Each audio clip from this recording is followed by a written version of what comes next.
The 3rd of January, 7 games completed, 9 games in total. We will see where we're at once I'm through. I'm on a minutes restriction tonight. We need to get this done. This is the Friday post-game show. Let's go balls deep. I'm the type to get shit done. You the type to observe. March Madness on my speakers, but today's November 23rd. Got something loud in the blunt, yeah. I don't say what I want, yeah. Probably somewhere sunny getting tan. Foreign women in the sun, yeah. That's all that I need. That's all that I need. That's all that I need. Got my brothers with me. Got my brothers with me, and my mama's healthy. That's all that I need. Welcome to the Balls Deep podcast, brought to you by Fantasy Basketball International. I'm Adam King. Find me on Twitter and Blue Sky at AdamKing91. Find us on Google Podcasts, Apple Podcasts, Spotify, YouTube. Please like, please subscribe, please thumb up us. We are part of the Old Man Squad at Old Man Squad on Twitter. Let's get straight into the games. Actually, let's not. I am on a minutes restriction, but a couple of things. Well, let's start with Jimmy Butler. So he has been suspended for 7 games. The Players Association, for some reason, sees this as not fair. Miami have said he's bringing actions to the team's morale, whatever it is. He should be suspended. You can't come out and complain like that. So anyway, I don't think anything will come of this. He'll be suspended for a few games. Are there any pickups? I don't think so in Miami. We've seen them playing without him on and off for the last month anyway. It's probably a little bit more of Terry Rozier. Tyler Hero will have to continue doing a lot. Jovic, Duncan Robinson, not really Highsmith. Those guys are just going to get small bumps, but I don't think we need to go and add someone. Maybe Jovic, but yeah, pretty unexciting. We'll talk about Jabari Smith when we get to the Houston game. Just one other thing I was thinking about while I was out shopping this morning about player injuries and especially with the hip injuries, calf injuries. I know every year we seem to have more of something. This year, I think it's hip injuries. I was wondering, and finding a reason, there's probably a lot of things, but I often think there are way too many timeouts and stoppages in the games. And I do wonder if that impacts injuries because players are constantly starting. They play for 5 minutes, you stop for 3, you play for 6, you stop for 4, you play for 2, you stop for 10. It's very, very stop-start, which has to impact the muscles and all sorts of things. And I do wonder if teams, when I was playing basketball, not that I was playing anywhere near this level, of course, but you train pretty, it's fairly full on. And I would argue that players are now, they're not being conditioned to what games are actually like. And there's more timeouts, there's media timeouts, but there's also challenges and referees challenging and reviewing decisions. And I don't know, I just wonder whether that has an impact on players at all. Anyway, let's get into the games. Charlotte at Detroit. Detroit get another win. They're looking okay, 98-94. To be fair, Charlotte are not looking very good. So no LaMelo and no Brandon Miller. Both were close. I would assume they will play in the next game. But with them out, we looked at Micic, who actually was pretty stinky tonight, 4 and 5. He got 5 assists are fine, but this is why they just need LaMelo out there because Micic is not a great player. Miles Bridges did a little bit more, shot the ball, didn't go in, but he had 20 points, 9 rebounds, 5 assists, 2 steals and a block. So numbers are good. Mark Williams, 18 and 9 with a block. Not his best night, but still more than adequate. Nick Richards, he just doesn't play enough at this point to be rostered. Maybe a deep league streamer for rebounds. That's about it. There's not really a lot to talk about on this Charlotte team. I'm just going to focus on fringe guys as well for this one because, as I said, I am on a bit of a minutes restriction, having to head out soon.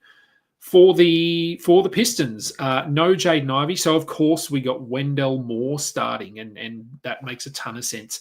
I'm not sure this happens again. He had 0 points in 15 minutes. 2 steals, but not that anyone would have streamed him in, really.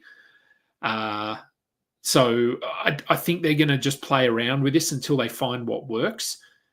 Asar Thompson, who we talked about picking up, he played 14 minutes off the bench.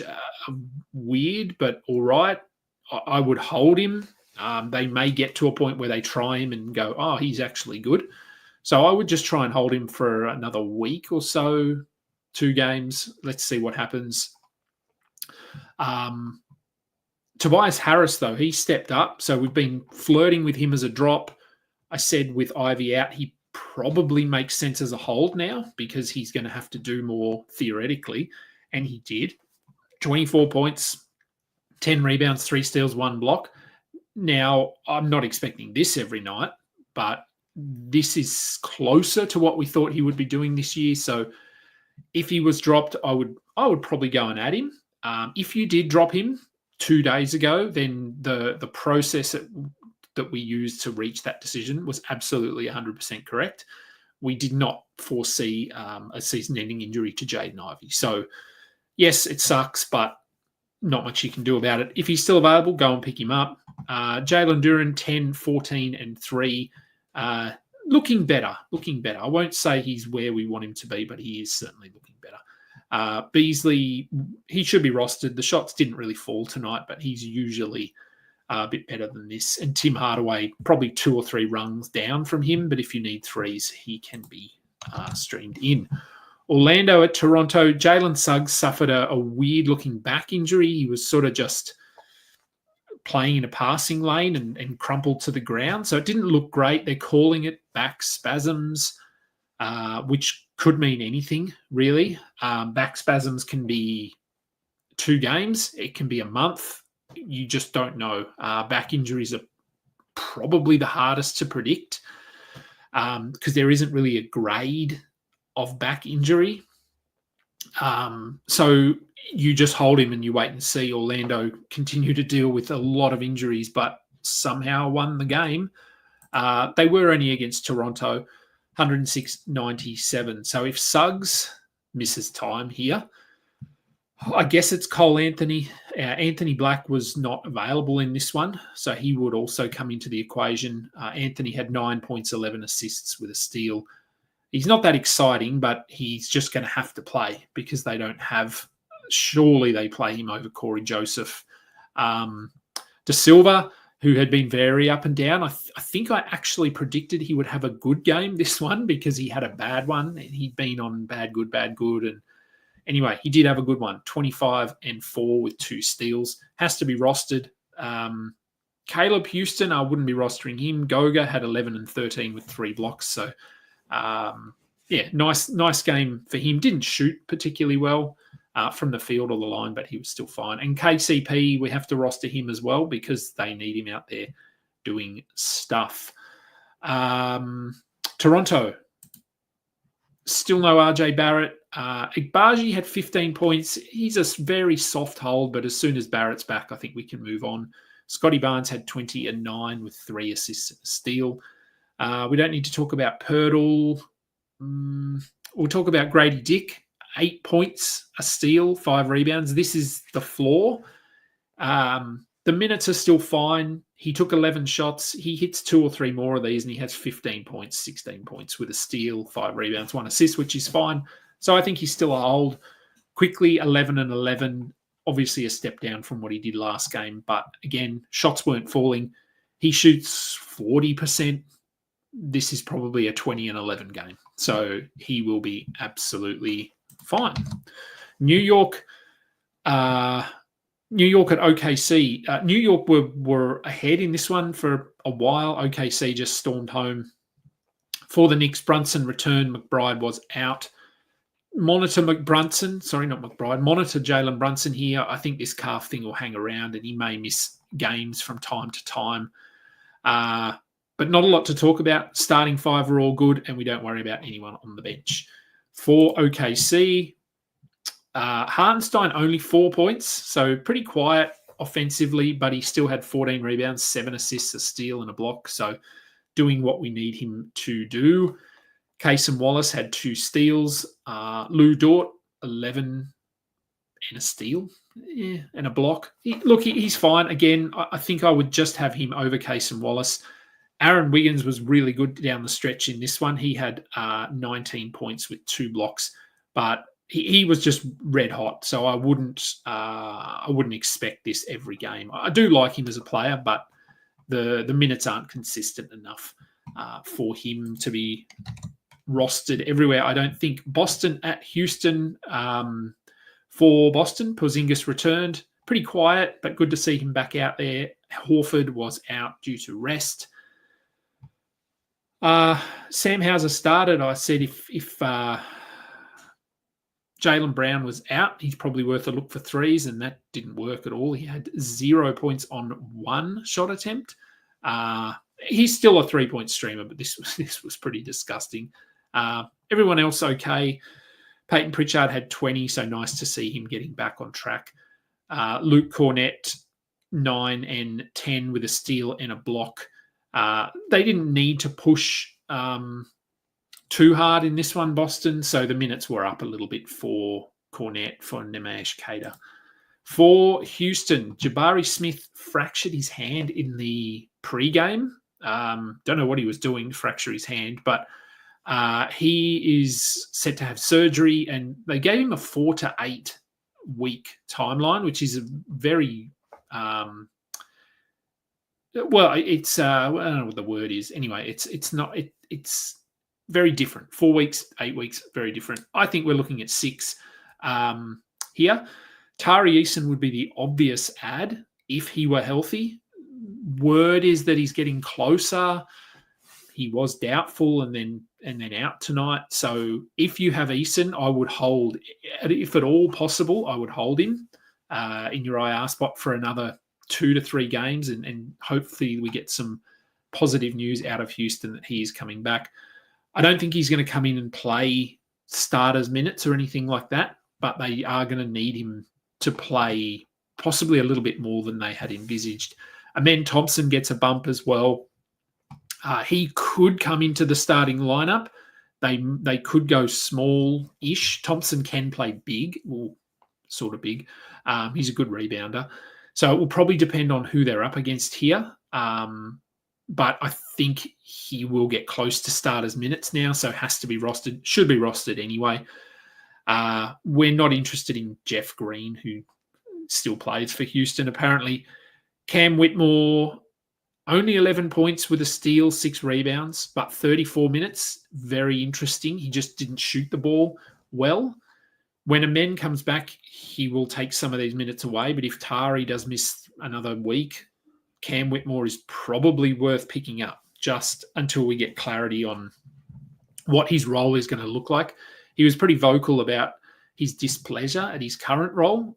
Here's an opportunity for him. Let's see what he can do with it. And Boston did win this one too. I didn't say that, but 109-86, so fairly comfortable win for them.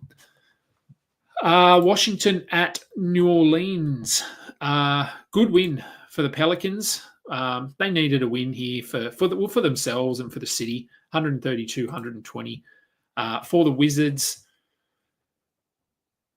Valanciunas, minutes were back down slightly, but still played 20, had 9 and 10. This is about the cutoff. If he's at 20, he's probably a hold. Lower, he's a drop. Higher, he's definitely a hold. Kispert, we're streaming him in for points. That's about it. Brogdon is a hold, but it is good that they're bringing him off the bench and only playing in minutes in the mid-20s. They're leaning into their youth, which is what they need to be doing. Kuzma started. Very Kuzma line here, 14 and 7 with not much else. He's a hold. It's good that he's not shooting the ball as much. Jordan Poole had 26 and 7 with a steal. He did leave, went to the locker room, but was able to return and closed out the game. But good that he was able to do that, but I would monitor the injury report. I wouldn't be surprised if he pops up there for the next game. Champagny started. If he's starting, he should probably be rostered 12 and 7 with 1 assist, 3 steals, and 2 threes. He'll do enough if he's playing minutes. And yeah, I mean, Keyshawn George, we know he has an interesting fantasy game, but he's not playing enough at this point. For the Pelicans, it was all about CJ, 50 points, 3 rebounds, nothing else. This was purely scoring, and obviously this is, well, almost undoubtedly going to be his best game of the year. Sell high if you can. I doubt you can, but you could try. Herb Jones had 10, 6 and 1 with 2 steals, so a little bit better for Herb. His floor is pretty safe because of those steals. Trey Murphy cooled off a bit here. He still had 17 points with 5 assists, 2 blocks and 1 steal. He will be fine. Messi, 12 and 11 with a block. He will be fine. DeJounte Murray, 11 and 12. Still can't shoot the ball, but everything else is really good. Zion getting closer. He's taking contact. I would assume if he's taking contact, he's probably a week away, if not less. So I would expect him to pop up or to be upgraded at least. Maybe not for the next game, but the one after. I would say he is close. And also Kawhi Leonard, they didn't play tonight, but Kawhi Leonard is aiming to return tomorrow night against the Hawks. He was upgraded at about 11:30 p.m. to questionable. So expect to see him out there on a pretty strict minutes limit. So are we activating him? If you can move someone into his spot in the IR, I would. If you have to drop someone who is fairly consistent, I would. I don't know. I'd think about it.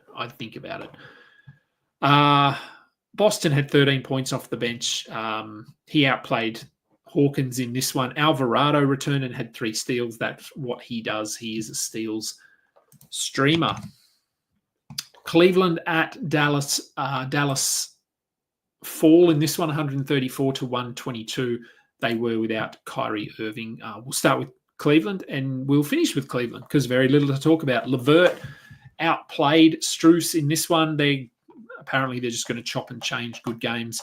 Both are worth a look in standard leagues, but as we've seen the last week, knowing which one on any given night is tough. So I think Strus will be the slightly preferred option, although LeVert does have a bit more variety in his fantasy game. So he can hurt your percentages, but he gets defensive stats, he gets assists. Typically, Strus actually had 7 assists tonight, which you will not get every night. For Dallas, PJ Washington returned from his knee not sprain, 15 and 7 with a block, so that's fine. Klay Thompson had 16 points.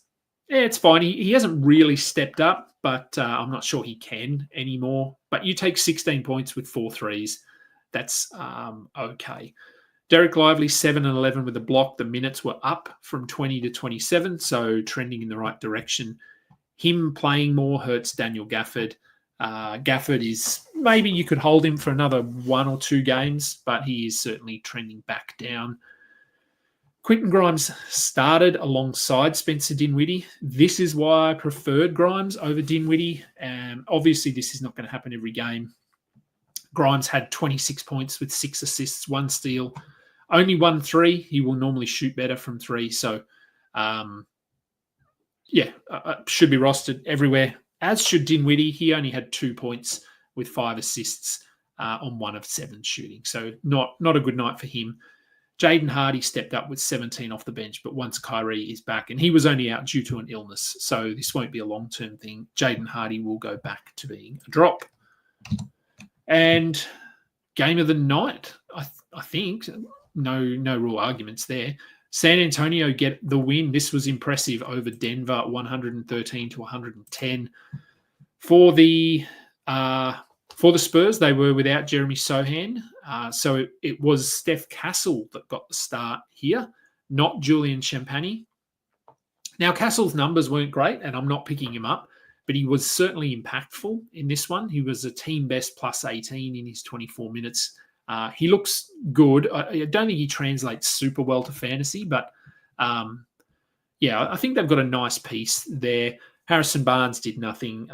Good old Harrison Barnes. Wemby was fine. Chris Paul, 11 assists. That's why we're rostering him.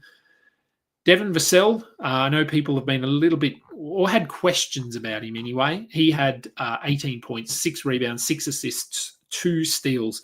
Only 3 of 6 from the line. That hurts, but everything else was very good, and he led the team in minutes as well. So he looks very healthy at the moment, which is good.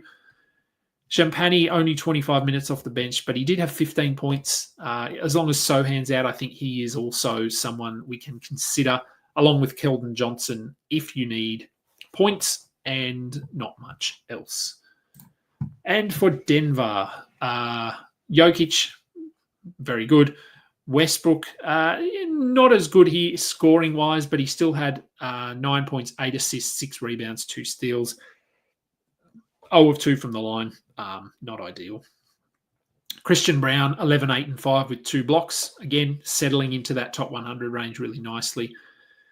Peyton Watson, if you don't need steals and blocks, I think he's a drop.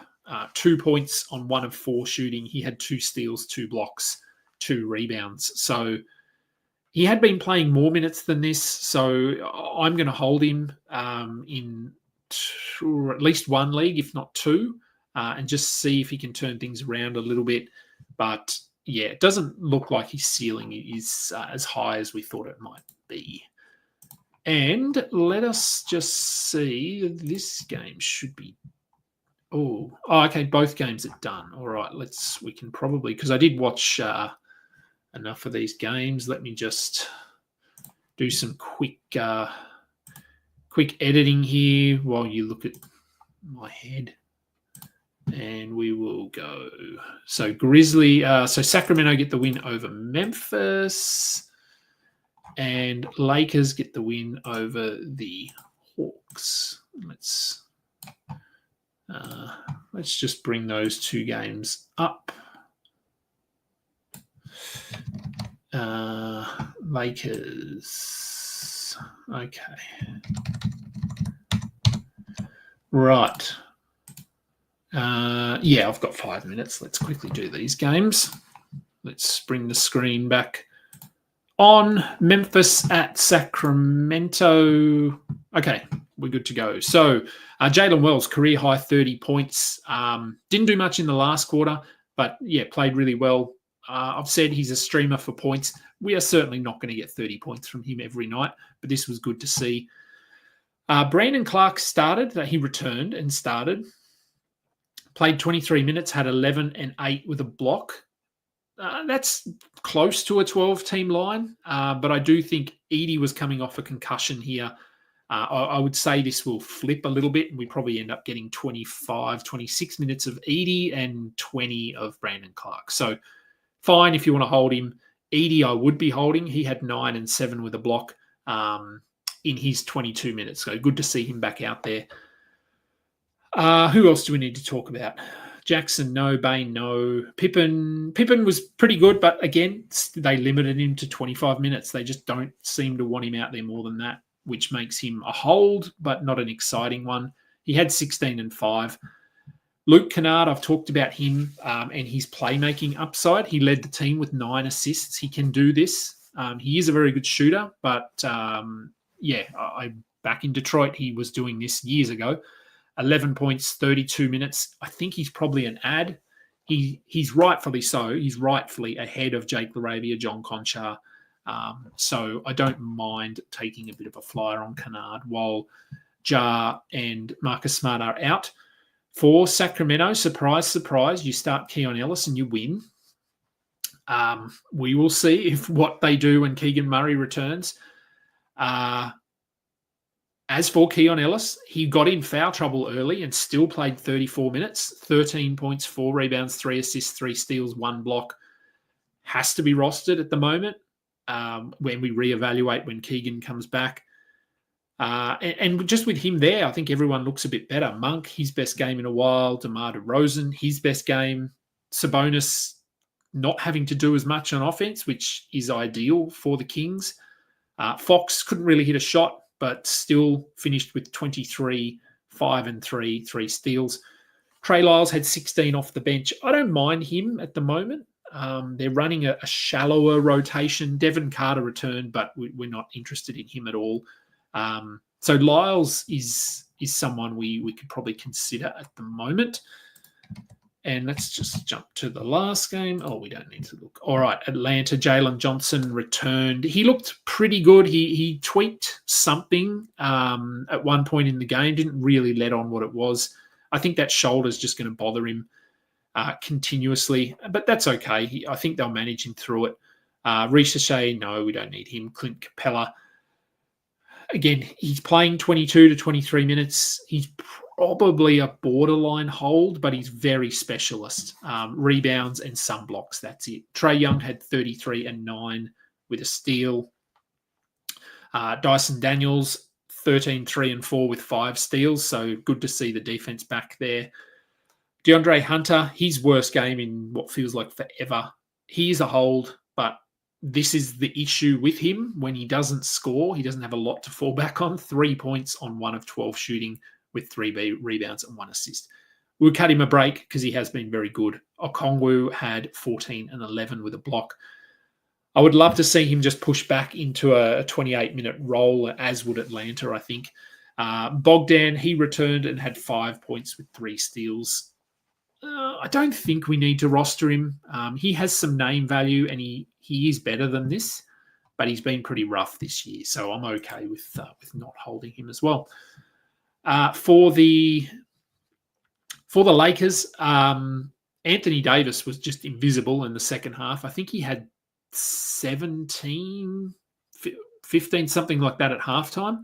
Finished with 18 points, just couldn't really hit a shot, but he had 19 rebounds, 4 assists, 3 steals, 3 blocks. So, yeah, the field goal percentage is a little bit iffy with AD at times when he settles for those mid-range jumpers.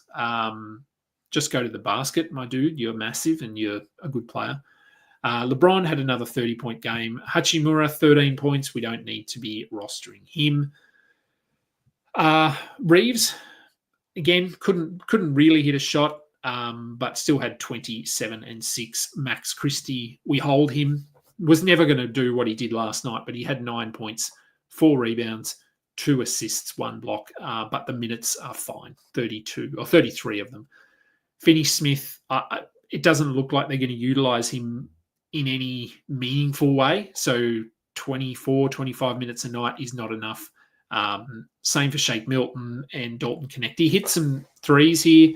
You can stream him in, but good luck knowing whether he's actually going to hit his shots because it doesn't seem to happen all the time. All right, let's have a look at some questions very quickly as I quickly read through. Oh, that's what I was talking about. Oh, yeah, okay, let's start at the top. Yes, if we want to play at a breakout, so Shining Knight, if you could just let us know when you're going to drop someone so we can go and pick them up. But to be fair, a men should see an uptick, so that's a positive there. The fast pace, then suddenly,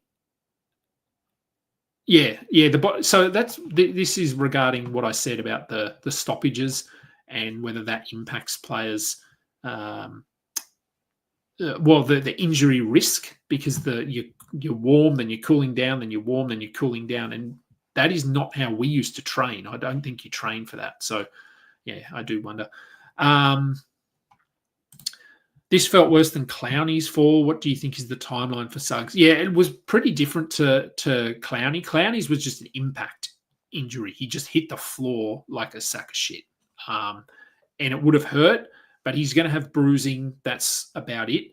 Suggs looked more like a muscular thing or a disc thing, just the way he crumpled, and it wasn't an impact injury.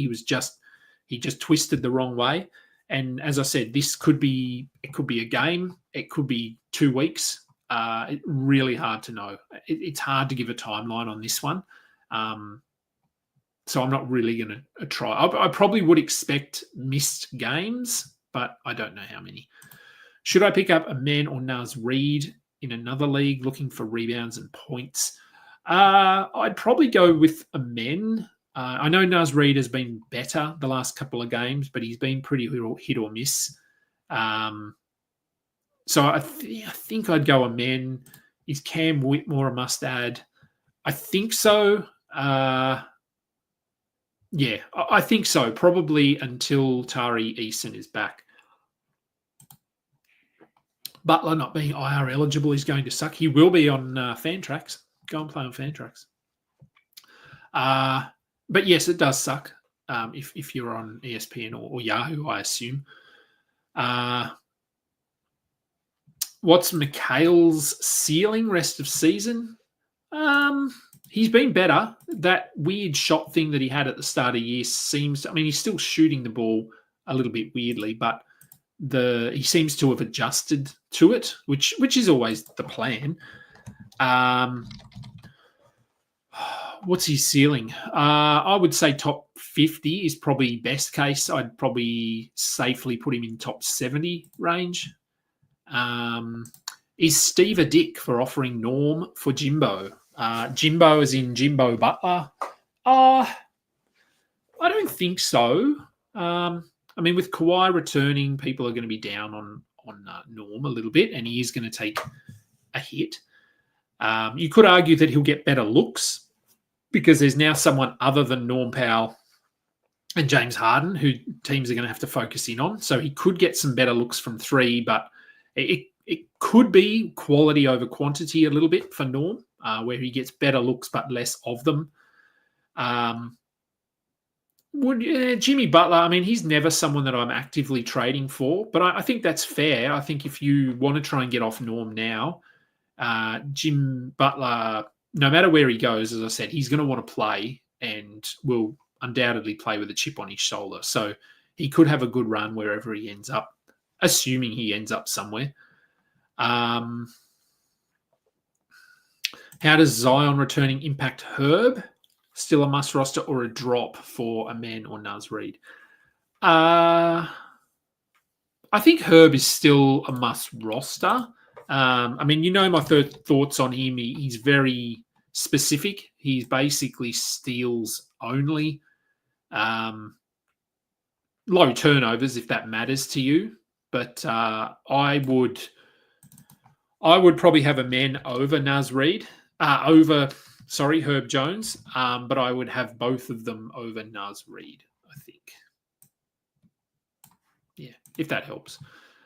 You can pick one of them up by putting Suggs in IR and the second by dropping Herb. Oh, okay, so you could pick them both up. Yeah, as I said, I would have a man over Naz Reid, but look, Naz could go on a week or two of good production here. Dinwiddie got benched 3 times. Yeah, that's the risk. With Dinwiddie, Jalen Wells pick up of the night. Thanks for that. Yeah, he's been playing well. He's got a fairly locked-in role there. He's not going to be this good. Conchar value died immediately. It did. Vassell's free throws did hurt. I do see your question there, Alex. I'm just quickly scrolling through to see if there's anything I can deal with quickly. Is Trey Lyles a must-add? Yeah, I think so. He's been good. He hits threes. He's a decent rebounder. Doesn't do a lot else, but I think he's okay. This feels like what a Kongwu does. Trade Capella, unleash a Kongwu. Yeah, it's very a Kongwu. We get this every year. It does. Gets our hopes up. Next year we think, okay, it's a Kongwu time, and we draft him, and nothing happens.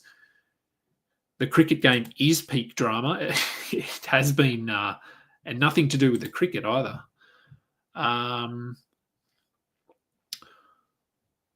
All the off-ball miles covered in a game would... Yeah, it would. A lot of getting over screens and a lot of movement. It's so much faster than it used to be, the game. Try to convince your league to play on Fantrax. It's just, I know the interface is not quite as good. It's better than it was. But in terms of customization and flexibility and putting people in IR spots, settings, all that stuff, I think it's far and away the best platform. Do I think Lively or Claxton will outplay Gobert rest of season? Oh, yeah, Gobert's been pretty rough. Lively, Gobert. I think I'd probably have them in a similar range. I'd probably have Gobert and Lively just ahead of Claxton, but I think they're pretty comparable. Do we think that Kawhi can hit 24, 6, and 4 that we saw last year? Look, I think per game, probably not. I'd probably have him closer to 20 points, maybe 22 with 6 rebounds, 4 assists. He'll still be good defensively, 1.2, 1.3 steals, 1.5 threes, but he's efficient. So I think per game he could be top 15, but he's just not going to play every game. And where was that Alex question? There it is there. How would I rank Sohan, McHale, Dyson, IQ, Vassell, Suggs, rest of season in a points league? Or points league? Well, yeah, Dyson I don't think has as much value in a points league. Let me just close this down here. So that's probably... what's going on here with my computer? So yeah, I don't think Dyson would be at the top of that list. Who would I have at the top? Let's have a look. I think I'd probably have Quickly first, I think, in a points league.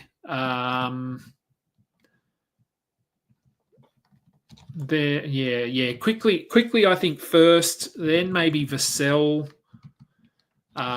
Suggs is probably in that range with Vassell, but will take a bit of a hit when people get back. McHale probably in that range. Yeah, Sohan, I don't think...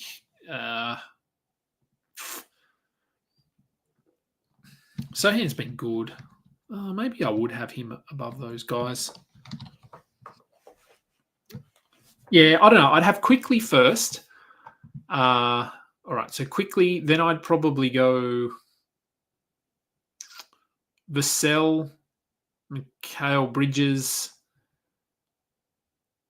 Sohan, Suggs, Dyson.